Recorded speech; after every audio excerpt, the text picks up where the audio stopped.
The Blackwood plantation was not merely a holding of land and commerce. It was a structure built upon the hard, unforgiving malice of Elias's father, Silas.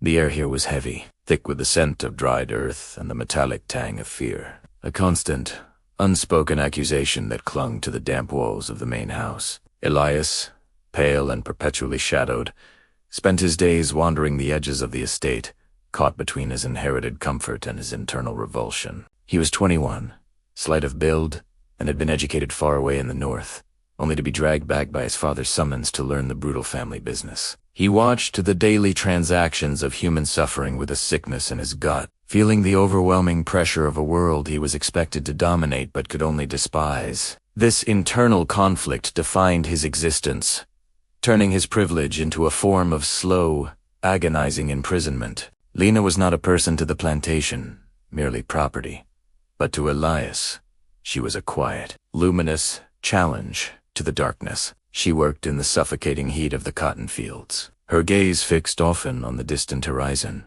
a habit Silas had tried and failed to beat out of her long ago. Her strength lay not in muscle but in a defiant stillness, a refusal to let the brutal environment erode the core of her spirit. Their first true meeting was beside the dusty, neglected tool shed, a moment stolen when the sun dipped low and the air grew thick with mosquitoes. Elias had been sent by his father to count the remaining sacks of seed, a task he loathed, and found her sorting through dried husks with deliberate, careful movements. He did not speak a command, nor offer a kindness, but simply watched the economy of her work, and in that silence, their separate worlds momentarily aligned.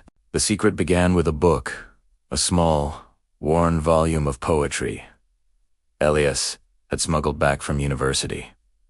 Hidden beneath his mattress, he risked discovery not out of reckless romantic impulse, but from a desperate need to find something real and untainted in his world of corrosive lies. He began leaving pages torn from journals near her quarters, then small, meticulously drawn diagrams of letters in the sand when they passed. Lena, despite the immense risk, responded with a silent, intense eagerness, her eyes asking questions her lips dared not form. The sessions grew bolder, moving from sketches in the dirt to hushed, breathless minutes in the abandoned smokehouse, the smell of burnt wood masking the scent of ink. Elias taught her how the letters married to form words of liberty, of love, and of distant, unimaginable oceans, giving her tools that threatened to dismantle the very foundations of Blackwood. It was during one such clandestine meeting, the light failing through the cracks in the smokehouse walls, that the nature of their relationship shifted from intellectual rebellion to passionate, forbidden devotion. Lena traced the curve of an inked letter on his palm, and the touch, accidental or intentional, was an electric shock that silenced his breath and erased his world. The power dynamic, the master's son and the slave girl, dissolved in that single, profound moment of shared humanity. Elias leaned in, his own world shattering around him, and kissed her a touch of desperate tenderness, tasting of dust and the faint metallic tang of fear. She did not pull away, but met his devotion with an equally fierce, though silent, a compact sealed, not with promises, but with the certain knowledge of their shared doom. Their love was a flash fire, beautiful and consuming, destined to leave only ashes behind. The twist came not from a clever plan or a sudden betrayal, but from the cruel indifference of a simple mistake. A scrap of paper bearing Lena's newly practiced, shaky script, the word free, was found lodged in the sole of Silas's boot, dragged from the dirt floor of the smokehouse. Silas hadn't needed to understand the word to grasp its meaning. He only needed to recognize the ink from his son's expensive pen, and the unmistakable, defiant hand of his property. The overseer's eyes, cold and calculating, fixed on Elias with a predatory clarity that chilled the son to his core. Silas did not rage or storm. He merely presented the scrap of paper during dinner, placing it next to Elias's silver fork like a final, damning piece of evidence. The resulting confrontation was swift, brutal, and humiliating, revealing Elias's pathetic inadequacy against his father's entrenched power. Elias pleaded, not for his own life, but for hers, offering to leave the plantation forever, to renounce his inheritance, to become nothing. Silas merely laughed, a dry, rasping sound that promised ruin. He had already called for the chains, and in that moment,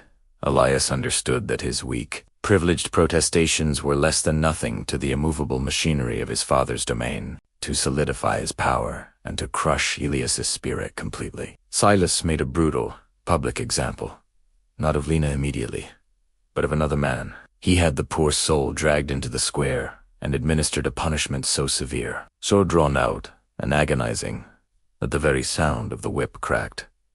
Elias's sanity. Silas looked pointedly at his son the entire time, transmitting a clear, terrible message.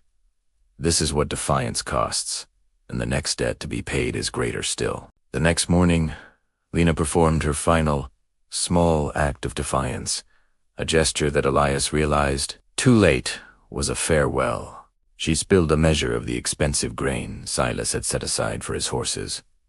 A meaningless waste in the grand scheme, but a final, visible refusal to obey his economic control. It was an impossible, suicidal act of self-ownership, and Silas saw it immediately. The whipping was not a punishment.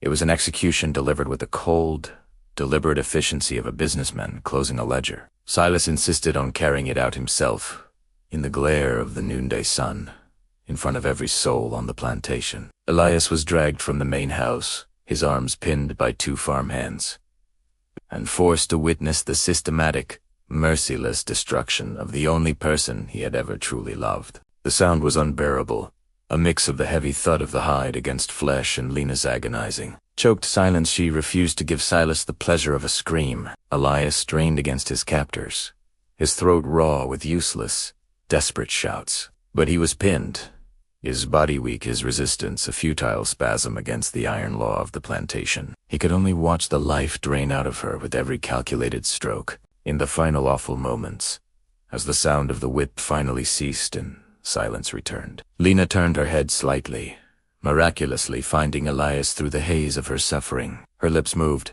forming a single, unspoken word that Elias knew was his name, or perhaps, simply, love, before her eyes fixed on the empty blue sky. She died with the defiant stillness she had always possessed, leaving Elias broken, shattered, and utterly alone in the brutal world. Lena was buried that evening in the back corner of the acreage, in a patch of dry, cracked earth near the forgotten slave cemetery. It was a shallow, unmarked grave, hurried and undignified, merely a necessary function of removing a ruined asset. Elias, numb and moving through a world bleached of color, was not permitted to attend the hasty interment, locked instead in his room with the silence of his guilt. The moment the lock turned and he was free was the moment his sanity began to fracture, and the strange, desperate ritual began. He crept out of the house, under the veil of the moonless night, carrying a small, rusted shovel taken from the shed where they had first spoken.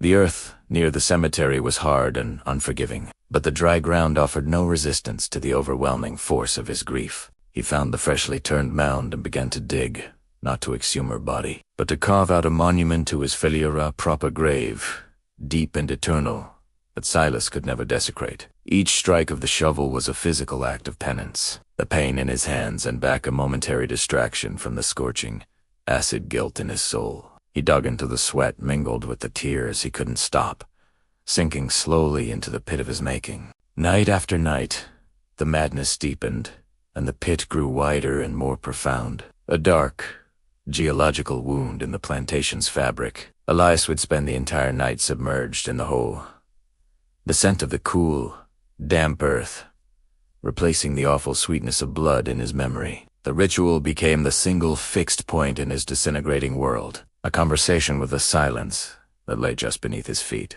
He began talking to her down there, his voice raw and whispery, recounting the poems they had shared, apologizing for his cowardice, confessing the love he had failed to protect. He described the distant, unimaginable oceans, the words of freedom he had taught her, hoping the sound of them could somehow penetrate the earth and reach her silent form. His life above ground had become a phantom existence, marked only by the exhaustion that kept him functional during the day. The other slaves, who saw the deepening pit during their work, understood the strange, desperate ritual immediately, recognizing the specific, unique agony of a love born from impossible circumstances. They did not speak of it, but sometimes a cool canteen of water or a simple dry biscuit would be left near the edge of the pit before dawn, a silent, terrible acknowledgement of his suffering. The hole grew to the size of a small room, too deep for Elias to climb out easily.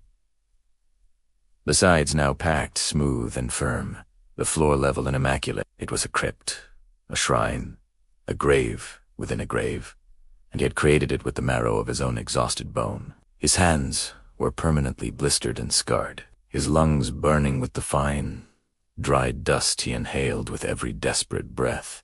The final night, Elias descended into the pit with the shovel and the profound, silent certainty that his work was complete. He lay on the cool, even floor he had carved, gazing up at the circular frame of the night sky, a sky that looked impossibly vast and indifferent. He felt a profound sense of peace, a quiet stillness that reminded him of the silent defiance in Lena's eyes.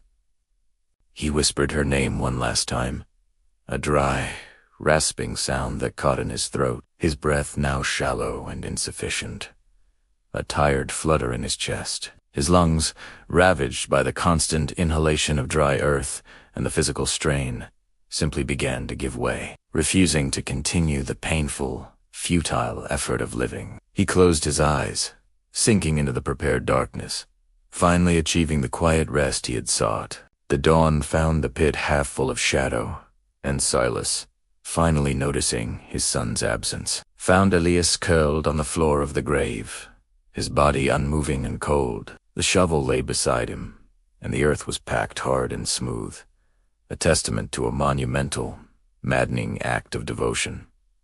Silas did not touch him. He merely looked down at the dark, perfect symmetry of the grave, seeing not a son's devotion, but a final, definitive failure of his own control.